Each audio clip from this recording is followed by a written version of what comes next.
আমি শান্তর ওয়াইফ। আপনাদেরকে এখানে দেখলাম, তাই ভাবলাম একটু আড্ডা দিয়ে যাই। বসি না? বস। চা খাবো, রক চা। চা চা বসো। ভাবি আসলে বুঝতে পারতেছি না, মানতে পারতেছি না যে আপনি আমাদের সাথে আড্ডা দিচ্ছেন। এই যে ভাইকে কতবার বলছি একটু বাসায় নিয়ে যান, ভাবির সাথে পরিচয় করে দেন, সে বলে কি জানেন, আমি বল তোর ভাবি তো অনেক বড় বিজনেসম্যান, আমাদের সাথে আড্ডা দিবে না, পরিচয় হলে লাভ নেই। আর আসলে ভাই আপনি আমাদের একদম থ্যাংক ইউ।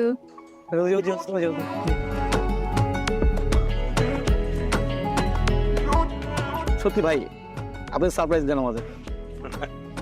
ভাবি থ্যাংক ইউ ভাবি আসার জন্য। ভাবি না না, আমিও আসতে চাচ্ছিলাম, আমার মনে হলো যে গল্প করি আপনাদের সাথে এখানে।